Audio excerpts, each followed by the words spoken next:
ശ്രദ്ധയെ ക്ഷണിക്കുകയാണ്. ഇത് മുസ്ലിം ലീഗിന്റെ തെരഞ്ഞെടുപ്പ് ക്യാമ്പയിന്റെ സമ്മേളനമല്ല. ഇത് കിഡ്നി രോഗികൾക്ക് സഹായം കൊടുത്തതിന്റെ പേരിൽ ഈ വാളിൽ ലീഗിനെ ജയിപ്പിക്കാനുള്ള ഇലക്ഷൻ ക്യാമ്പയിന്റെ സമ്മേളനമല്ല.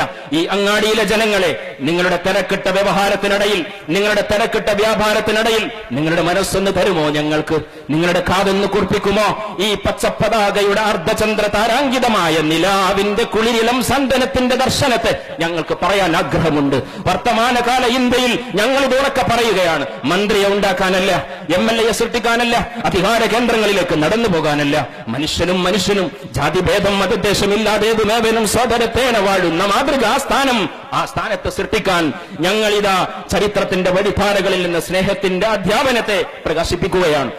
അവിടെ ഞങ്ങൾ പ്രിയപ്പെട്ട സ്വാമി വിവേകാനന്ദനെ നെഞ്ചിൽ ചേർത്ത് വെക്കും. ഡിവൈഎഫ്ഐയുടെ മതേതര സംഗമത്തിന് ആളെ കൂട്ടാനുള്ള ഫ്ലെക്സ് ബോർഡിലെ ചിഹ്നമല്ല സ്വാമി വിവേകാനന്ദൻ എന്ന് മുസ്ലിം യൂത്ത് ലീഗിന്റെ വലിയ പ്രവർത്തകൻ എന്ന നിലയിൽ പ്രഖ്യാപിക്കാൻ ഞാൻ ആഗ്രഹിക്കുകയാണ്.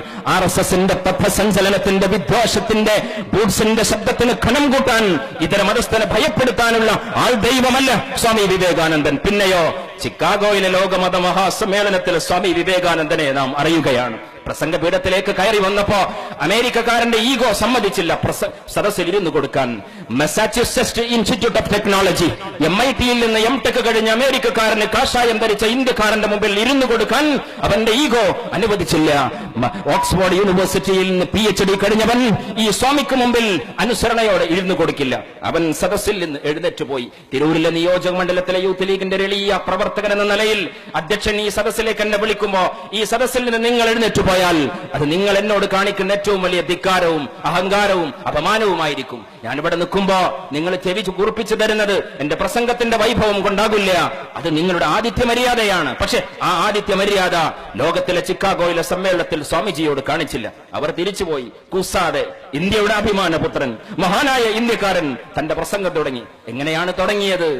My dear brothers and sisters of America, my dear brothers and sisters of America.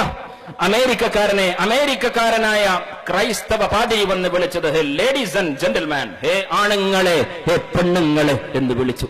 ജീവിതത്തിൽ ഒരിക്കൽ പോലും താൻ കാണാത്ത അമേരിക്കക്കാരനെ സപ്തസാഗരങ്ങൾക്കപ്പുറത്ത് ഇന്ത്യക്കാരനായി വന്ന സന്യാസി വര്യൻ വിളിക്കുകയാണ്, എന്റെ പ്രിയപ്പെട്ട സഹോദര, എന്റെ പ്രിയപ്പെട്ട സഹോദരി. പ്രസംഗത്തിന്റെ പീഠത്തിൽ നിന്ന് ഒഴുകി വന്ന ഈ വാക്കുകൾ കേട്ടപ്പോ മസാച്യുസെറ്റ്സ് ഇൻസ്റ്റിറ്റ്യൂട്ട് ഓഫ് ടെക്നോളജിയിലെ കൊട്ടും സ്യൂട്ടും ടൈയും കെട്ടിയ ടെക്നോക്രാറ്റിന് സ്വാമിജിയുടെ കാഷായ വസ്ത്രത്തിന്റെ മുമ്പിൽ നമ്രശിരസ്കനാകേണ്ടി വന്നു. അവർ തിരിച്ചു വന്നു. ആരാണ് ഞങ്ങളെ സഹോദര എന്ന് വിളിക്കുന്നത്? ആരാണ് ഞങ്ങളെ സഹോദരി എന്ന് വിളിക്കുന്നത്? വസുദൈവ കുടുംബകം എന്ന് പറഞ്ഞ ഇന്ത്യയുടെ പാരമ്പര്യമുണ്ടല്ലോ, ഇന്ത്യയുടെ സംസ്കാരമുണ്ടല്ലോ. യഥാ യഥാ ഹി ധർമ്മസ്യ ഗ്ലാനിർഭവതി ഭാരത അഭ്യുദാനമധർമ്മസ്യ തദാത്മനാം സൃജാമ്യഹം. എവിടെയാണ് കൃഷ്ണ ധർമ്മത്തിന് ഗ്ലാനി സംഭവിക്കുന്നത്? എവിടെയാണ് അധർമ്മം കൊടികുത്തി വാഴുന്നത്? അവിടെ നീ ധർമ്മത്തിന്റെ ധ്വജവാഹകനാവുക എന്നുപദേശിക്കപ്പെട്ട നമ്മുടെ പ്രിയപ്പെട്ട ഇന്ത്യയുടെ സംസ്കൃതി, ആ ഇന്ത്യയുടെ അഭിമാനപുത്രൻ സ്വാമി വിവേകാനന്ദൻ പ്രബുദ്ധനായ മലയാളിയെ ഗോഡ്സ് ഓൺ കൺട്രി എന്ന് ടൂറിസത്തിന്റെ ലേബലിൽ ധിക്കാരത്തോടെ നാം സ്വയം വിശേഷിപ്പിക്കുന്ന മലയാളത്തിന്റെ ഭൂമികയെ നോക്കി പറഞ്ഞു, ഇത് ഭ്രാന്താലയമാണ്, ഭ്രാന്തന്മാരായ ആൾക്കൂട്ടത്തിന്റെ ഈ ഭൂമിശാസ്ത്രമാണ് കേരളം എന്ന് മഹാനായ സ്വാമി വിവേകാനന്ദൻ പറയുമ്പോ ഈ നൂറ്റാണ്ടിന്റെ പുതിയ കാലഘട്ടത്തിൽ നാം അറിയുകയാണ്. ഷുക്കൂർ എന്ന കുഞ്ഞുമോനെ കൊന്നത് അറിയുമോ? ഈ അങ്ങാടിയിൽ ആൾക്കൂട്ടത്തോട്, വ്യാപാരികളോട്, കോഴിക്കച്ചവടക്കാരെ, ഞങ്ങളുടെ ശബ്ദം കേൾക്കുന്നുവെങ്കിൽ നിങ്ങൾ അറിയണം, ഞങ്ങളുടെ കുഞ്ഞനുജനെ കൊല്ലുമ്പോ കോഴി അറുക്കുന്ന സമയത്ത് നിങ്ങൾ ചുണ്ടിൽ വെള്ളം കൊടുക്കാറുണ്ട്. ബലിമൃഗത്തെ അറുക്കുമ്പോൾ നമ്മൾ അതിന്റെ മുമ്പിൽ അല്പം വെള്ളം കനിവ് കാട്ടാറുണ്ട്. പക്ഷേ പട്ടുവത്തെ MSFന്റെ ട്രഷറർ തന്റെ അയൽവാസിക്ക് പഞ്ചായത്തിൽ നിന്ന് പെൻഷൻ വാങ്ങിക്കൊടുക്കാൻ ഓടി നടന്ന ഒരു ചെറുപ്പക്കാരൻ, തന്റെ പരിസരത്തുള്ള വൃദ്ധയായ അമ്മക്ക് വിധവാ പെൻഷൻ വാങ്ങിക്കൊടുക്കാൻ ഓടി നടന്ന ഒരു ചെറുപ്പക്കാരൻ, ആ ചെറുപ്പക്കാരൻ അറുത്തത് ബലിമൃഗത്തെ അറുക്കുന്ന കാരുണ്യം പോലും കാണിക്കാതെ അറുത്തു. അറുക്കൽ മലയാളിയുടെ ശീലമാകുന്നു.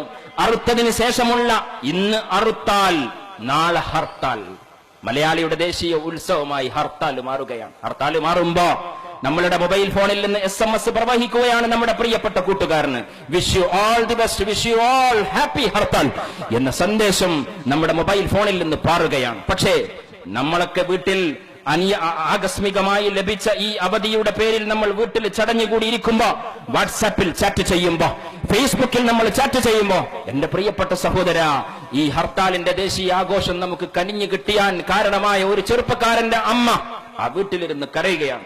ഇന്നും ടി.പി. ചന്ദ്രശേഖരന്റെ അമ്മക്ക് സ്വബോധം വന്നിട്ടില്ല എന്ന വാർത്ത നമ്മൾ അറിയുമ്പോ എത്ര ഭീകരമാണ് ഈ കൊലപാതകങ്ങൾ എന്നറിയുന്നു.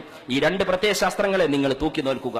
ഹിംസയുടെ ഒരു പ്രത്യയശാസ്ത്രം, തന്റെ കൂടെ നിൽക്കുന്നവൻ തന്റെ പാർട്ടിക്കാരനല്ലാത്തതിന്റെ പേരിൽ അവന്റെ കഴുത്തിൽ കഠാര കുത്തിയിറക്കുന്ന ഒരു രാഷ്ട്രീയം. മറുപുറത്തോ തന്റെ രാഷ്ട്രീയം പ്രശ്നമല്ല, തന്റെ മതം പ്രശ്നമല്ല, തന്റെ വിശ്വാസം പ്രശ്നമല്ല, വിശാലമായ മനുഷ്യത്തിന്റെ മാനവിക ഐക്യത്തിന്റെ പേരിൽ നെഞ്ചിൽ ചേർത്ത് വെക്കുന്ന സ്നേഹത്തിന്റെ സ്നേഹസ്പർശനത്തിന്റെ ഒരു രാഷ്ട്രീയം. മലപ്പുറം ജില്ലയിൽ നിന്ന് ഞാൻ വരുമ്പോ അഭിമാനത്തോടെ പറയട്ടെ, ഇന്നലെ മിനിഞ്ഞാന്ന് വൈകുന്നേരവും മലപ്പുറത്തെ സായന്തനത്തിൽ കണ്ണൂർ ജില്ലയിൽ പാർട്ടി ഗ്രാമത്തിൽ ഒളിഞ്ഞിരുന്ന് CPM-ന്റെ മെമ്പർഷിപ്പ് എടുത്ത കേഡർമാർ തന്റെ ശത്രുവിനെ പാത്തും പതുങ്ങിയും കടന്നു വരുന്നത് അരയിൽ സൂക്ഷിച്ച അരിവാളോടെ കാത്തു നിൽക്കുമ്പോ, മലപ്പുറം ജില്ലയിൽ മുസ്ലിം യൂത്ത് ലീഗിന്റെ പ്രവർത്തകന്മാർ അതേ ദിവസം രാത്രിയിൽ പ്രിയപ്പെട്ട ശൈലജ എന്ന ഞങ്ങളുടെ പ്രിയപ്പെട്ട അമ്മക്ക് വീട് കൊടുക്കാനാണ് അവർ സംഘാടനം നടത്തിയത്. ഞങ്ങളുടെ പ്രിയപ്പെട്ട അമ്മമാർക്ക്, ഞങ്ങളുടെ പ്രിയപ്പെട്ട മലപ്പുറം ജില്ലയില് വീട് വെക്കാൻ വീടിന് അർഹതയുള്ളവരാരാണ്? മലപ്പുറം ജില്ലയിലെ പഞ്ചായത്ത് കമ്മിറ്റിയിലെ മുസ്ലിം ലീഗിന്റെ കാരണവന്മാർ ചോദിച്ചപ്പോ, യൂത്ത് ലീഗിന്റെ കമ്മിറ്റി ചർച്ച ചെയ്തപ്പോ ഞങ്ങൾ ചൂണ്ടിക്കാണിച്ചത് ഞങ്ങളുടെ പാർട്ടിക്കാരെയായിരുന്നില്ല, മുസ്ലിം ലീഗിന് പഞ്ചായത്തിൽ വോട്ട് തരുന്നവരായിരുന്നില്ല, ഞങ്ങളുടെ രാഷ്ട്രീയത്തെ പിന്തുണക്കുന്നവരെ മാത്രമായിരുന്നില്ല. എത്രയെത്ര ഉദാഹരണങ്ങൾ മലപ്പുറത്തിന്റെ തെരുവിൽ നിന്ന് ഞങ്ങൾക്ക് ചൂണ്ടിക്കാണിക്കാൻ പറ്റും. എത്രയെത്ര ഉദാഹരണങ്ങൾ. അമ്മമാരുടെ എത്രയെത്ര സങ്കടങ്ങളെയാണ്. മഹാനായ പാണക്കാട് സയ്യിദ് മുഹമ്മദ് അലി ശിഹാബ് എന്ന പേര് ചോദിച്ചാൽ വരാൻ പോകുന്ന ചരിത്രം പറയും. ഒരു രാഷ്ട്രീയ പാർട്ടിയുടെ സംസ്ഥാന അധ്യക്ഷനായിരുന്നില്ല അദ്ദേഹം. ഇന്ത്യൻ യൂണിയൻ മുസ്ലിം ലീഗിന്റെ സംസ്ഥാന പ്രസിഡന്റ് മാത്രമായിരുന്നില്ല. നാളത്തെ കുട്ടിയുടെ ക്വിസ് കോമ്പറ്റീഷനിലെ ചോദ്യത്തിന്റെ ഉത്തരമായി ഒരു പക്ഷേ നാളത്തെ തലമുറ എഴുതി വെക്കും, ആരാണ് സയ്യിദ് ശിഹാബ്? സയ്യിദ് മുഹമ്മദ് അലി ശിഹാബ് എന്ന് പറഞ്ഞാൽ കിടക്കാൻ കിടപ്പാടമില്ലാതെ, അഭയമില്ലാതെ അലഞ്ഞു നടക്കുന്ന ആളുകൾക്ക് ചോർന്നൊലിക്കുന്ന കൂരയിൽ ചോർന്നൊലിക്കാതെ, കഷ്ടപ്പെടാതെ തന്റെ കുഞ്ഞുമക്കളെ ചേർത്ത് പിടിച്ച് സുഖസുഷുപ്തിയിൽ അന്തിയുറങ്ങാനുള്ള തലയിണയുടെ പേരാണ്, ഷെൽട്ടറിന്റെ പേരാണ് സയ്യിദ് മുഹമ്മദ് അലി ശിഹാബ് എന്ന് വരും തലമുറ അടയാളപ്പെടുത്താൻ തക്ക രീതിയിൽ മുസ്ലിം ലീഗിന്റെ രാഷ്ട്രീയം സ്നേഹത്തിന്റെ രാഷ്ട്രീയമായി മാറുകയാണ്. ഈ രാഷ്ട്രീയത്തെ എല്ലാവരും ഏറ്റെടുക്കണം. ഇതാണ് മതം, ഇതാണ് തത്വം, ഇതാണ് നമ്മുടെ സിദ്ധാന്തം. ഇത് മുസ്ലിം ലീഗിന്റെ വോട്ട് രാഷ്ട്രീയത്തിന്റെ ഭാഗമല്ല, ഇത് ഞങ്ങളുടെ വിശ്വാസത്തിന്റെ ഭാഗമാണ്. വിശുദ്ധ ഖുർആന്റെ താല്പര്യമാണ്.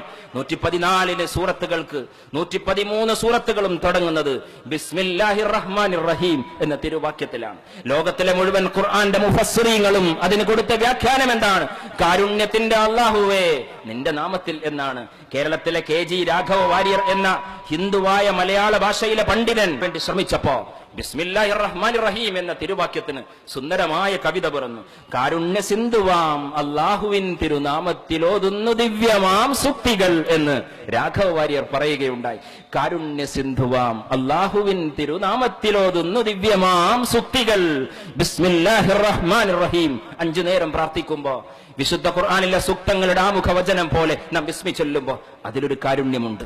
ഈ സ്റ്റേജിലേക്ക് ഒരു കാരുണ്യത്തിന്റെ കണക്ഷൻ ഉണ്ട് എന്നുള്ളത് കൊണ്ടാണ് ഈ കരുണയുടെ സന്ദേശത്തെ ഞാൻ നിങ്ങളുടെ മുമ്പിൽ പറയുന്നത്. ജീവിതം എത്ര നൈമിഷികമാണ്. സമയത്തിന്റെ ഈ കൽപ്പാന്ത തീരത്ത് രാഗദ്വേഷങ്ങളുടെ ലാസ്യ നടനമാടാൻ ദൈവമേ നീ ഞങ്ങളെ അനുവദിച്ചു. വിഡ്ഢികളായ ഞങ്ങളോ അതിന് പേര് കൊടുത്തു ജീവിതം. സമയത്തിന്റെ ഈ കൽപ്പാന്ത തീരത്ത് രാഗദ്വേഷങ്ങളുടെ ലാസ്യ നടനമാണ് ജീവിതം എന്ന് തിരിച്ചറിയുമ്പോ രാഷ്ട്രീയത്തിന്റെ പേരിലുള്ള അന്ധതകൾക്ക് നമുക്ക് സമയമുണ്ടാകില്ല. കാരുണ്യത്തിന്റെ സന്ദേശമായി, കാരുണ്യത്തിന്റെ കൈവഴിയായി മുസ്ലിം ലീഗ് രാഷ്ട്രീയത്തെ മാറ്റുകയാണ്.